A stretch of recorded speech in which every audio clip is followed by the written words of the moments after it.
start kita akan lanjut di kuliah mengenai GAN, Generative Adversarial Network. Saya izin share screen. Oke, udah terlihat. Oke, minggu kemarin kita belajar tentang GAN, Minimax GAN.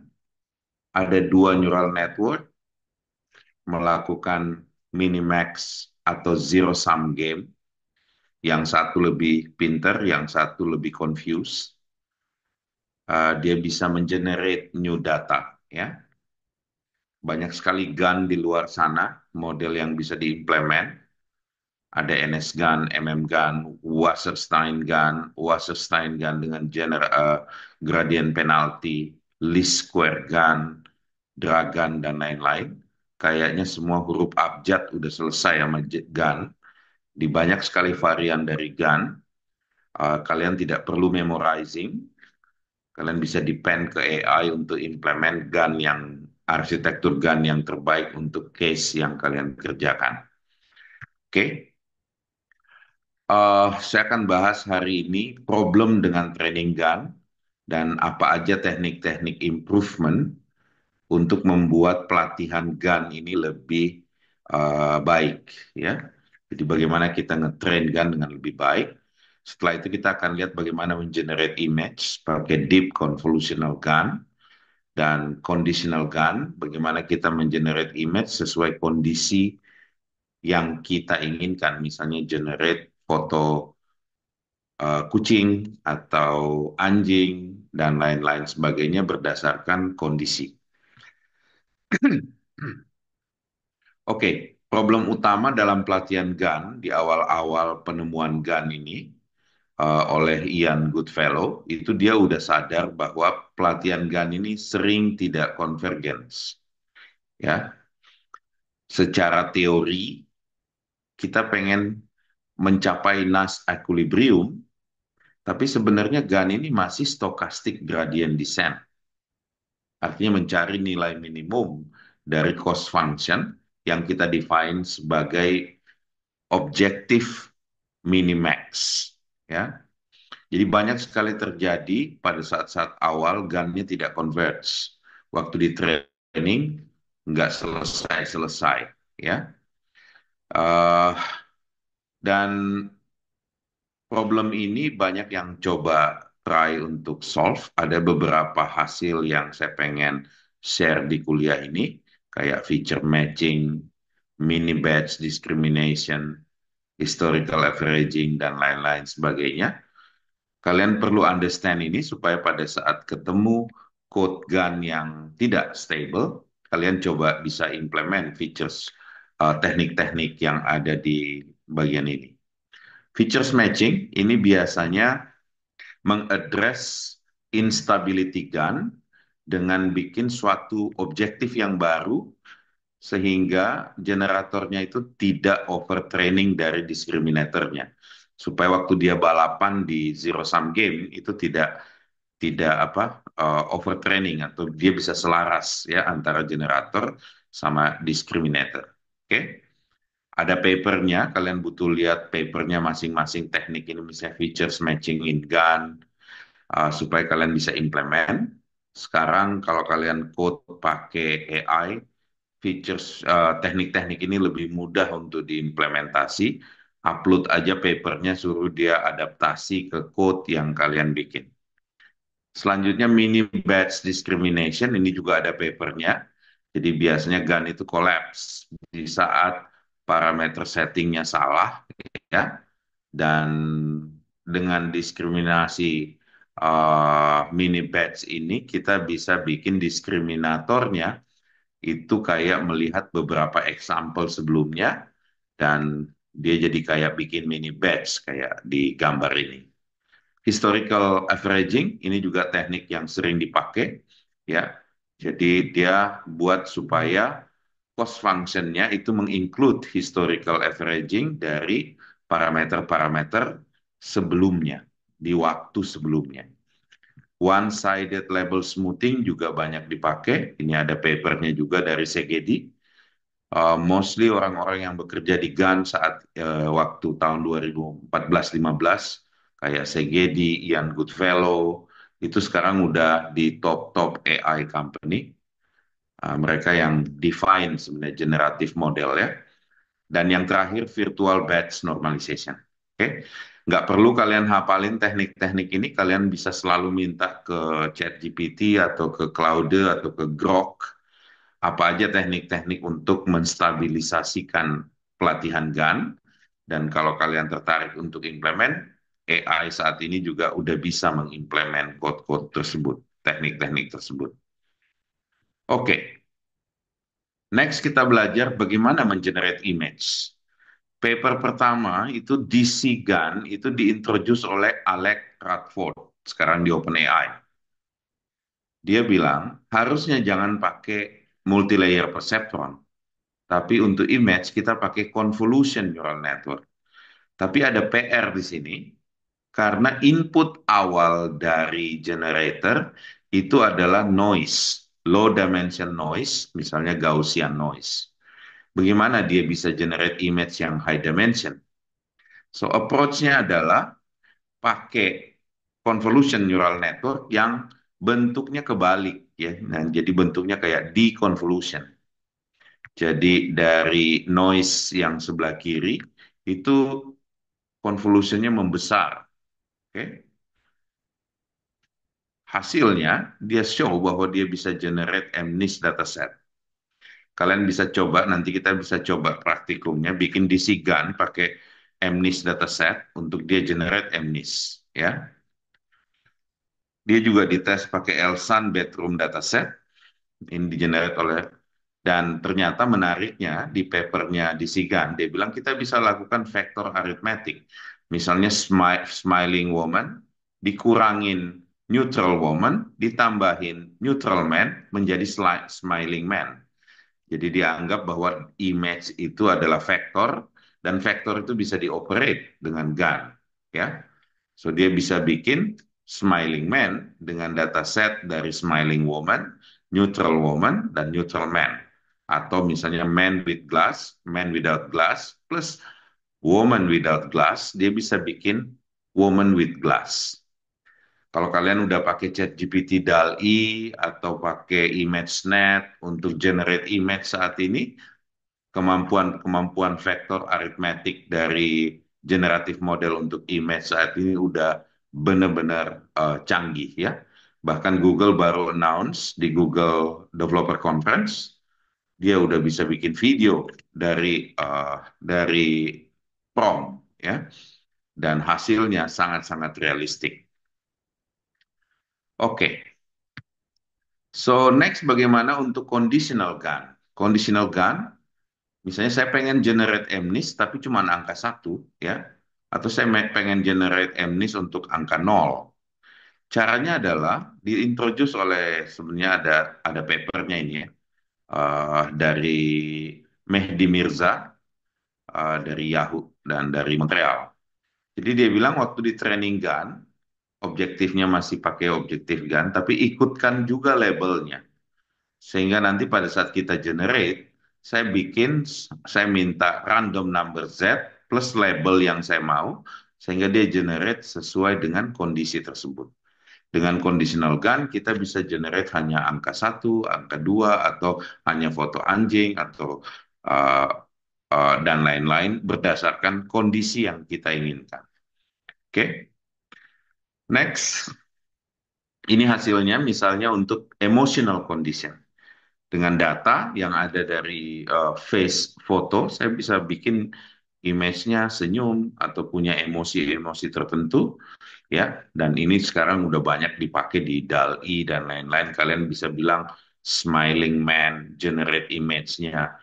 Itu udah conditional GAN. Oke. Okay? So next kita akan belajar tentang Wasserstein GAN. Uh, Problem utama di GAN, seperti saya bilang sebelumnya, instability waktu training karena vanishing gradient dan mode collapse.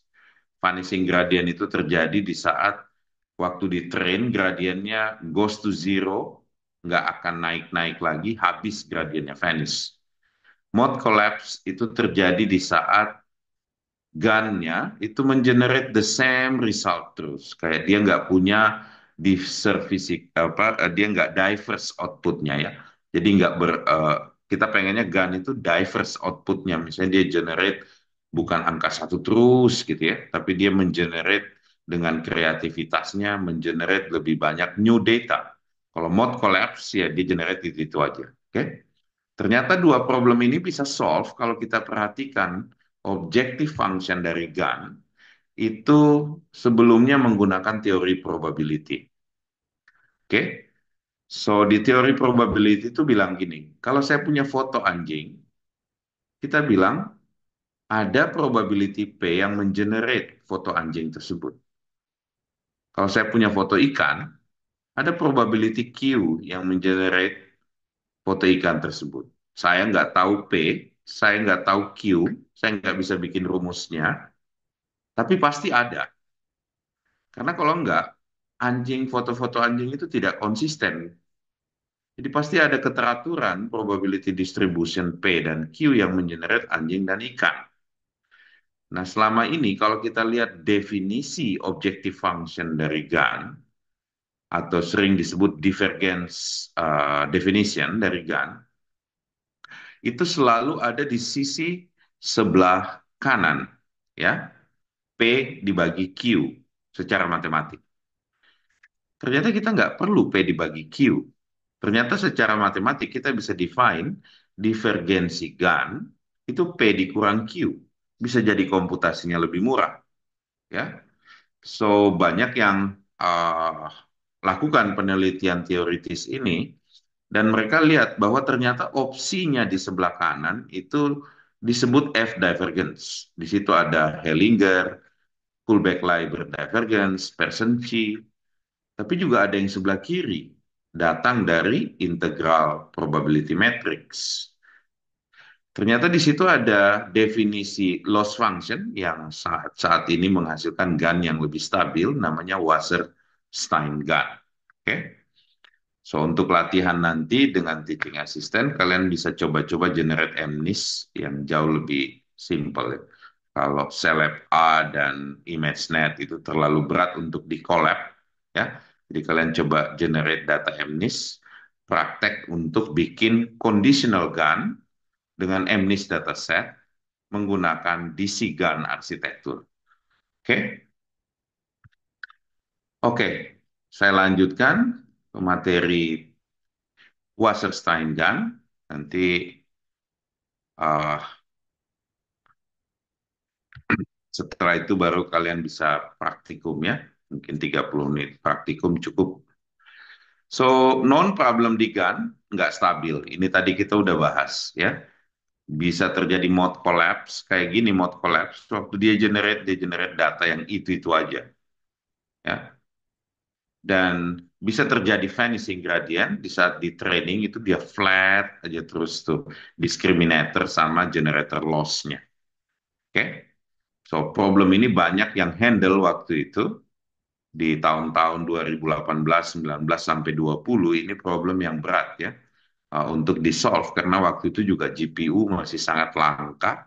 Jadi sulit untuk lakukan eksperimen sementara GAN itu butuh GPU yang masif.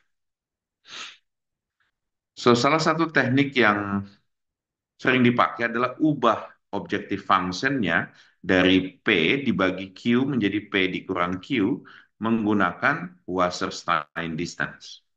Ternyata Wasserstein distance atau Wasserstein divergence ini lebih bagus sampel kompleksitinya, geometri propertinya, dan lain sebagainya. Compare to definisi yang awal dari F divergence. Oke? Okay?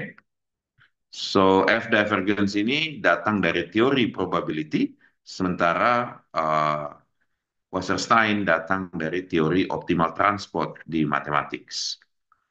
Oke, mungkin ini terlalu matematik buat kalian. Intinya ada Wasserstein GAN yang menggantikan definisi probabilistik menggunakan teori optimal transport. Oke, next teori optimal transport ini sebenarnya diawali oleh seorang jenderal logistik di zaman Napoleon Bonaparte. namanya Mongge. Mongge waktu itu punya problem membangun benteng pertahanan pasukannya Napoleon Bonaparte. Dia adalah ahli matematik yang jadi ikut perang karena waktu itu memang semua orang lagi berperang ya. Eh, Napoleon Bonaparte punya logistik head namanya Mangge ini bikin teori namanya optimal transport theory. Apa itu optimal transport theory? Kalau saya punya gundukan tanah sebelah kiri mu dan saya pengen pindahkan ke sebelah kanan new yang V di sini tulisannya mu sama new kalau bahasa Greeknya. So pertanyaannya adalah tentukan langkah paling optimal memindahkan unit unit kecil dari mu ke new dengan total cost paling kecil. Anggap ada gundukan tanah sebelah kiri harus dipindahin jadi benteng sebelah kanan. Saya kasih ember ke setiap pasukan.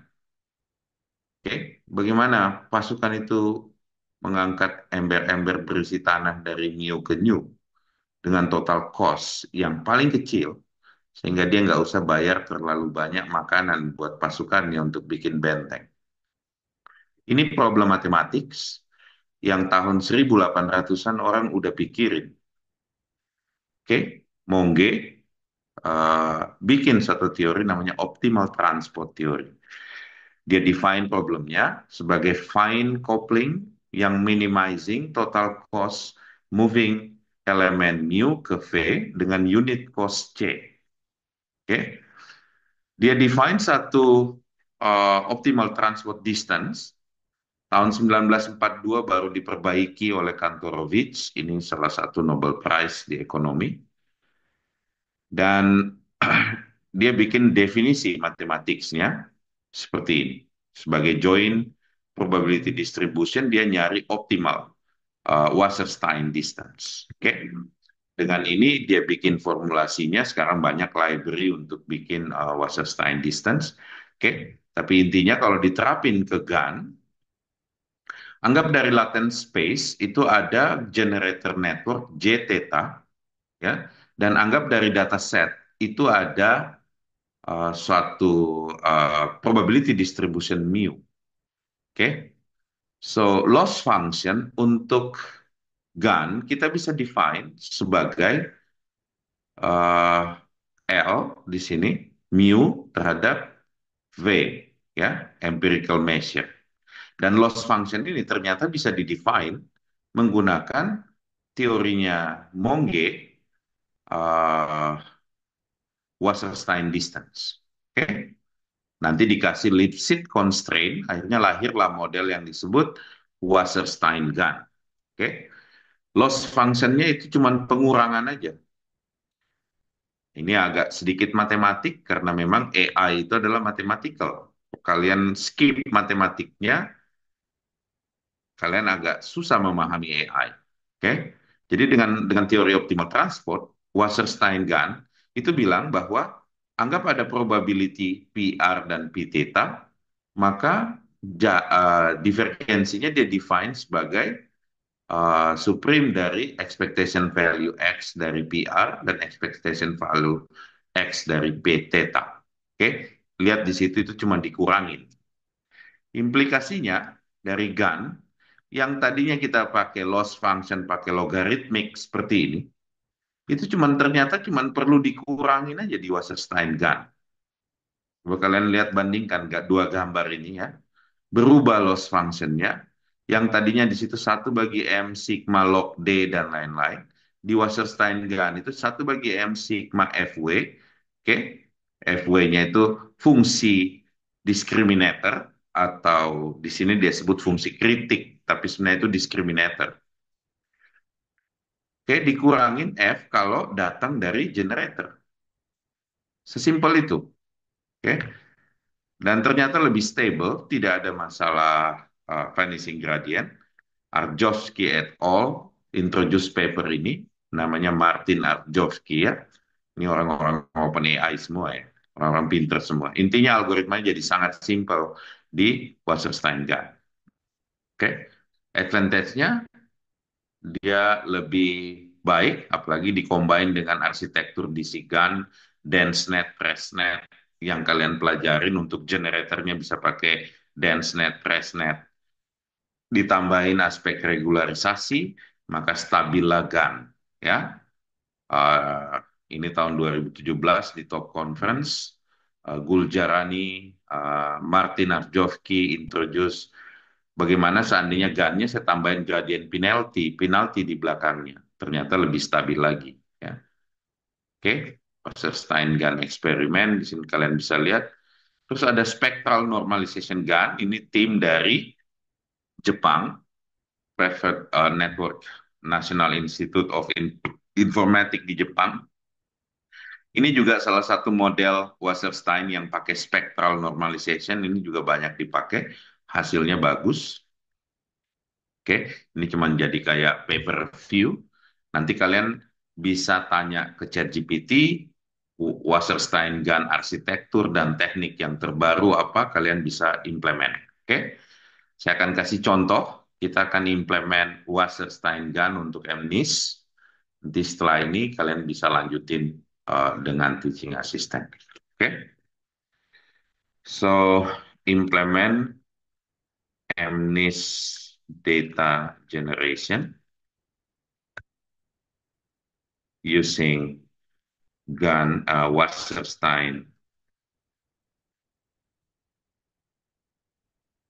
model and state of the art uh, regularization methods. Okay, use DC GAN architecture and MNIST data set. Implement Wasserstein Wagon model and evaluate the generation matrix, uh, evaluation matrix using common. Untuk evaluate hasilnya GAN bisa pakai metric IS and uh, F, Freslet inception distance. Oke, okay? Oke. Okay. Seperti biasa, jangan langsung kalian submit ininya, revise the following prompt to get the most advanced vegan model implementation using uh, MNIST dataset. Oke, okay?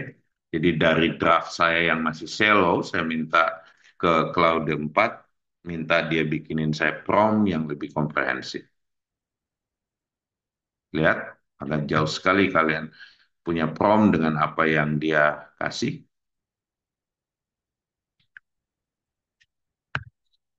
Oke, setelah ini kalian udah punya prompt yang ini, kalian happy sama prompt-nya, anggap dia kayak asisten kalian, suruh dia bekerja.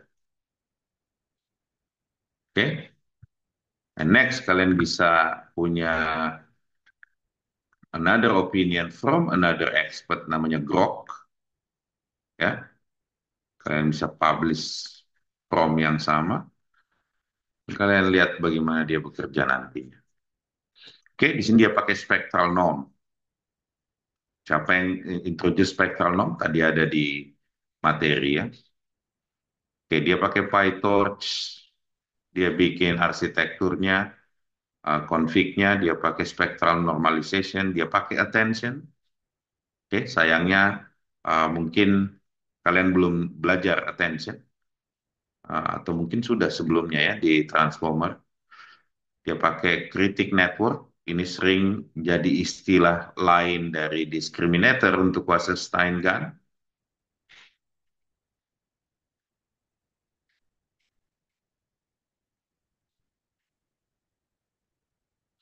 Dia implement pakai inception score.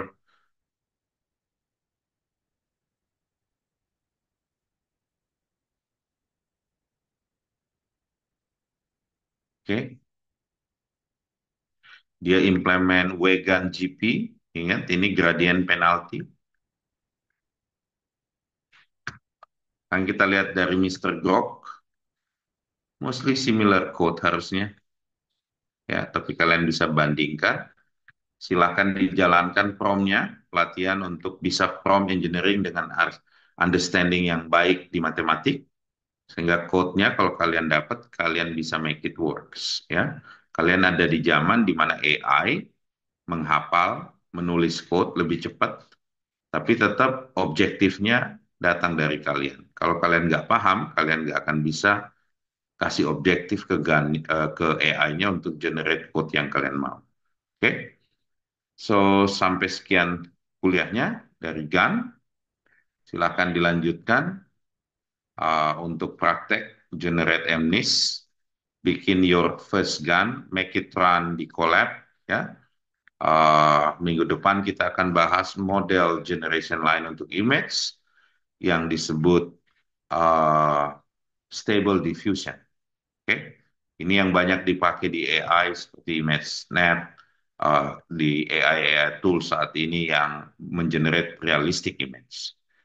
Oke, silakan Dava Farel dilanjutkan dengan praktikumnya.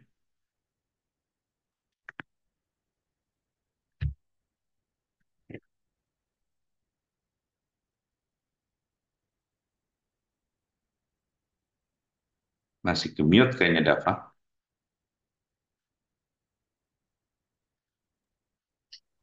Ya, baik, Pak. Terima kasih. Oke, teman. Oke, Ya, baik. Teman-teman, kita lanjut ke sesi hands-on praktiknya. Tunggu sebentar.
Oke, jadi untuk eh, sesi praktikum hands-on-nya ini,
oke, praktik hands-on pakai Wigan.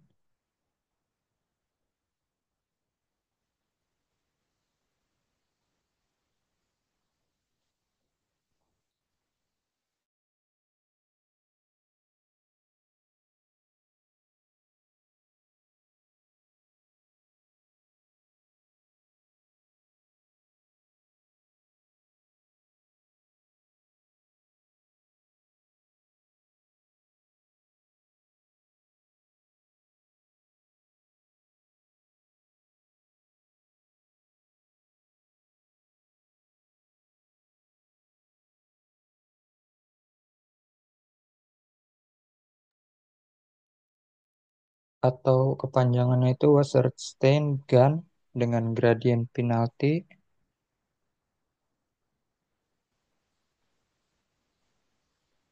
di Google Colab. Terus kita pakai dataset Fashion MNIST. Jadi GAN itu Generative Adversarial Network. Nah, ini kita pakai apa namanya, library PyTorch, dan juga pakai dependensi yang diperlukan kayak gitu.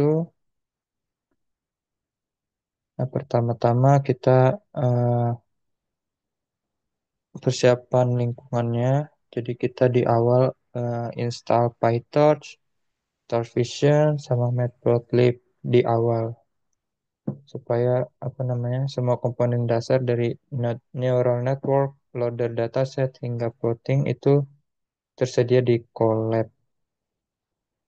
Nah ini udah, tunggu aja ini sekitar 1 menit lebih proses installnya, download dan ya instalasinya. Nah kalau udah ke bagian kedua, ini kita muat dan preproses data setnya, yaitu Fashion MNIST. Nah, kenapa pakai Fashion MNIST? Karena kita pakai karena gambarnya itu mirip MNIST. Tapi untuk isi kontennya, isi datasetnya lebih bervariatif. Ada sepatu, baju, dan juga tas. Lalu kita ubah tensor pixel ke rentang -1,1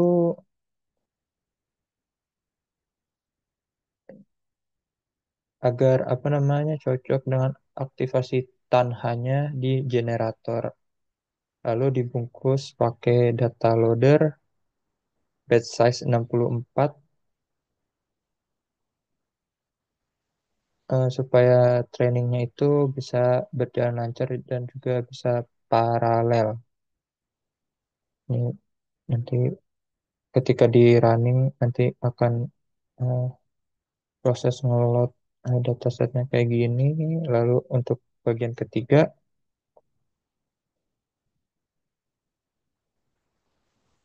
itu definisi generator dan kritiknya. Ini kita set eh, sebagai jaringan fully connected sederhana. Jadi untuk generator pakai beberapa linear plus ReLU-nya. Lalu tanha di output untuk menghasilkan gambar 28 kali 28 pixel dari noise 100 minus dim. Kemudian ada kritik, ini kelas kritik pakai linear dan juga leaky ReLU tanpa sigmoid itu hanya mengembalikan skor realness-nya. Jadi eh, ini kita desain cukup ringan untuk demo ini, tapi udah menggambarkan alur dari gunnya itu. Seperti itu. Next ke gradient penalty. Nah, sini pakai gradient penalty itu agar interpolasi antara gambar nyata dan palsu. Lalu apa namanya? Dorong norm gradient kritiknya mendekati angka satu. Jadi dari metode ini kita menjaga lip sync constraint-nya itu stabil dan sesuai dengan paper Wigan GP-nya. Ini di running aja, nggak nampilin output apa-apa. Next. Lalu kita set up optimizer dan hyperparameternya.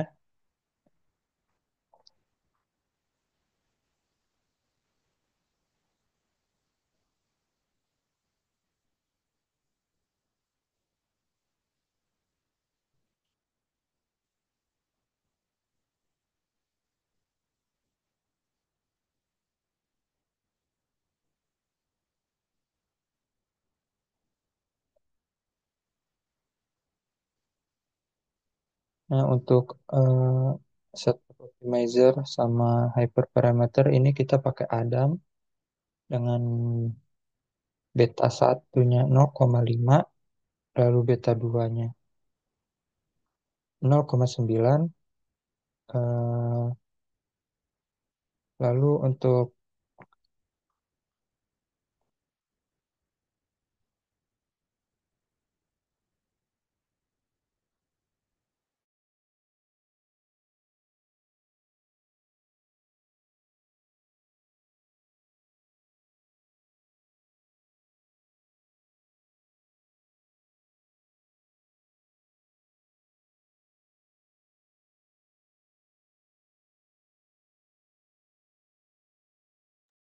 nah pakai ini pakai algoritma Adam. Jadi kita mengatur cara modelnya agak untuk belajar. Lalu di Adam itu punya dua knob khusus namanya beta satu dan beta 2 yang udah diatur sekitar 0,5 dan 0,9 agar proses pembelajaran modelnya itu stabil, lebih stabil. Selain itu juga ada selain itu juga ada kita atur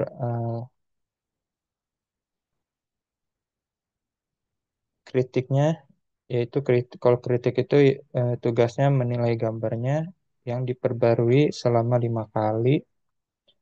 Ini setiap kali generator yang membuat gambarnya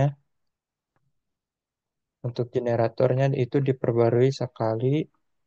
Maksudnya itu jadi kritiknya duluan belajar sebelum generatornya itu juga ikut belajar.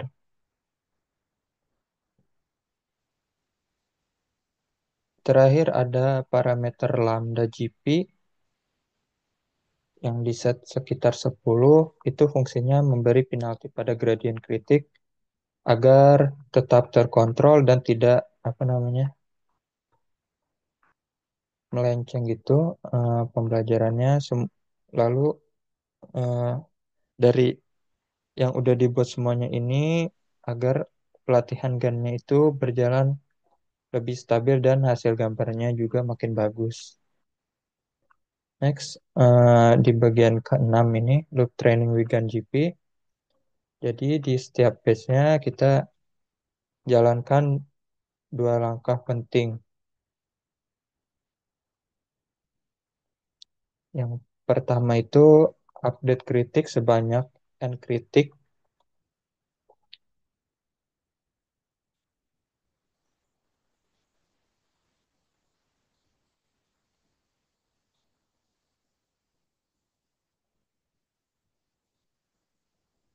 dengan loss Wigan ditambah gradient penalty ini. Jadi ini untuk memastikan kritiknya benar-benar menguasai kemampuan membedakan gambar yang real atau fake sebelum generatornya belajar. Lalu untuk yang kedua, update generatornya sekali dengan loss negatif kritik fake supaya generator terdorong membuat gambar yang bisa mengelabui kritiknya. Lalu mencetak close kritik dan generator di setiap epochnya berjalan. Lalu kita juga bisa memantau apakah salah satu model bisa udah bisa mendominasi atau tanda training tidak seimbang dan kapan perlu adjust hyperparameter seperti N kritiknya atau lambda GP-nya. Ini bisa kita lihat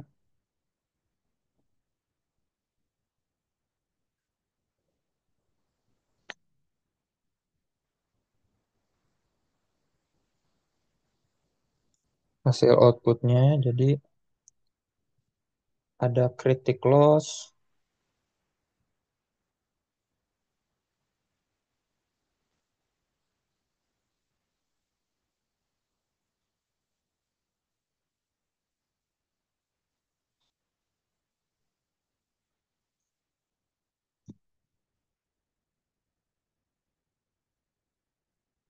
jadi dicetak nih ada dua hasil nilai, ada kritik loss dan gen loss.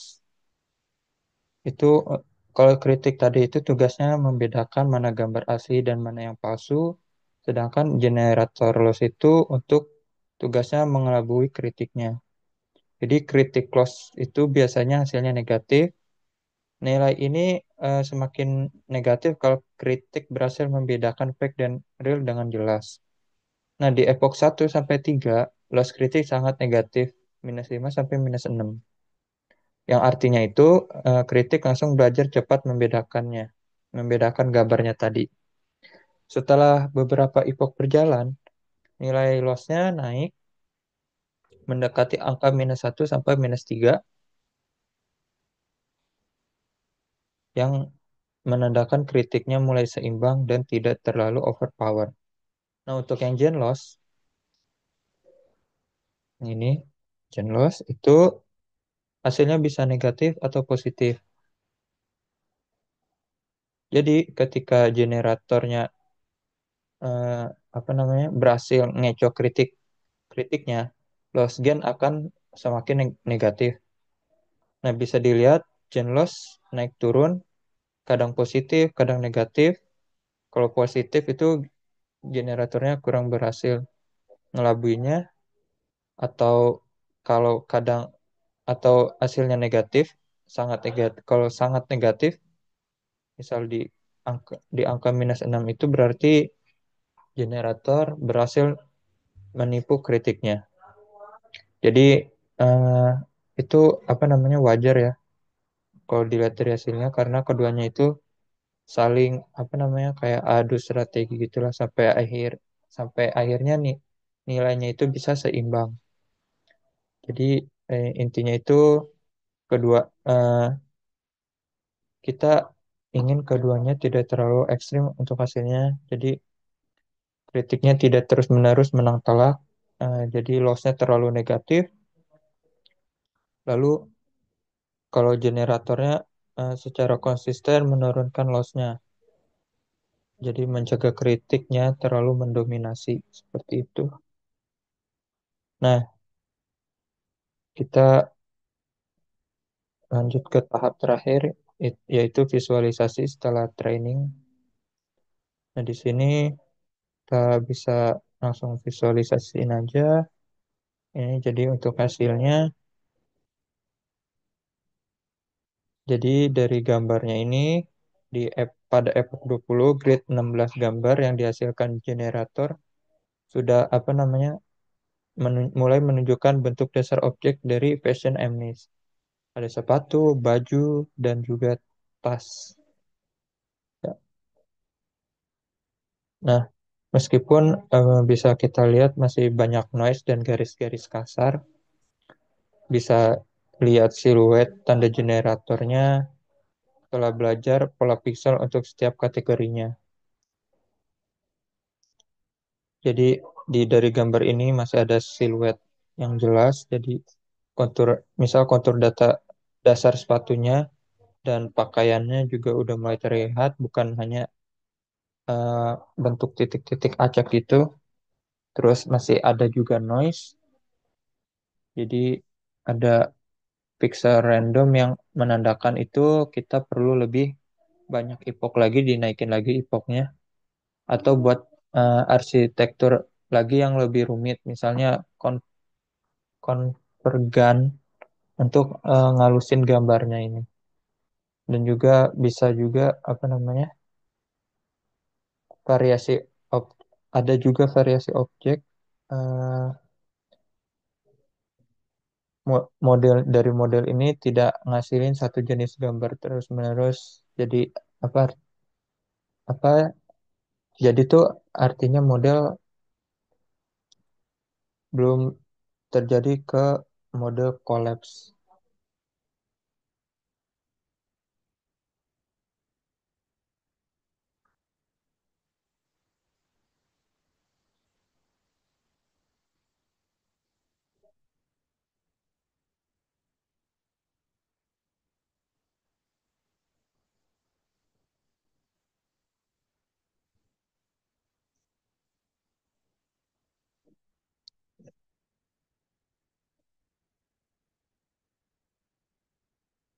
Nah, jadi untuk kesimpulannya setelah 20 epoch ini tadi di training dan dilihat visualisasi hasilnya, eh, bisa disimpulkan bahwa Wigan GP-nya ini udah bisa menghasilkan gambar yang menyerupai fashion Mnis.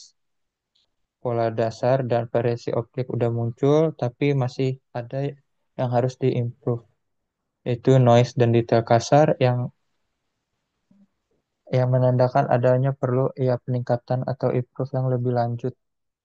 Bisa nambahin jumlah epoch, atau kita ubah arsitektur modelnya, atau tuning hyperparameternya seperti learning rate dan juga lambda GP-nya agar gambar yang dihasilkan semakin tajam dan juga realistis. Seperti itu mungkin untuk hands-on-nya.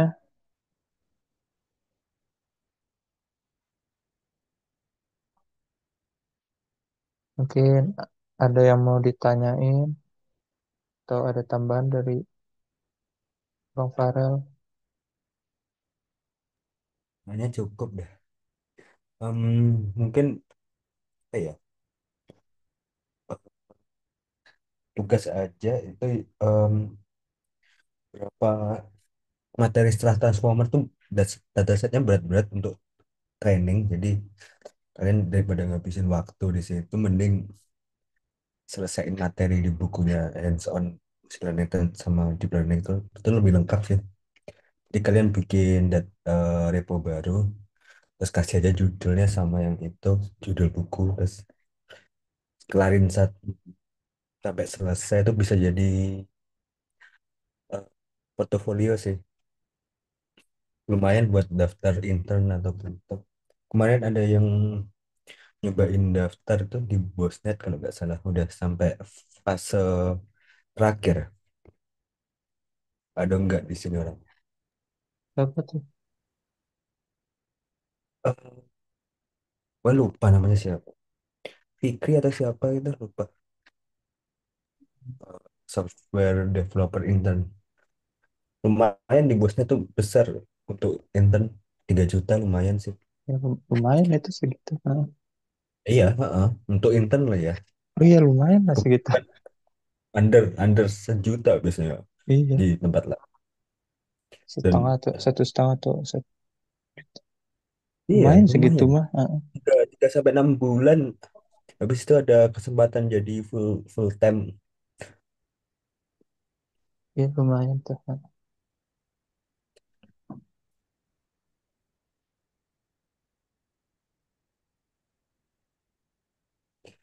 Kalau nggak ada pertanyaan, kayaknya kita conclude aja pertemuan minggu ini. Mungkin kalau ada pertanyaan di luar kelas atau apapun, langsung chat aja. Pas respon kok langsung langsung langsung jawab.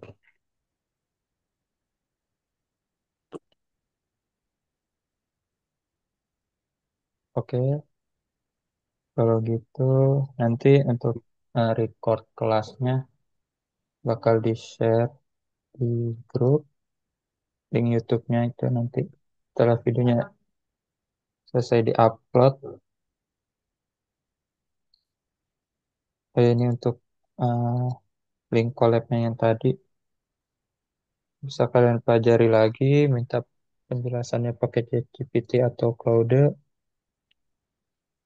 ya, belajar secara mandiri juga setelah kelas selesai. Oke, kalau nggak ada yang ditanyain lagi, kita akhiri kelasnya. Terima kasih yang udah hadir. Sampai jumpa di minggu selanjutnya. Dan jangan lupa awal Juni ya bakal UAS. Seperti itu.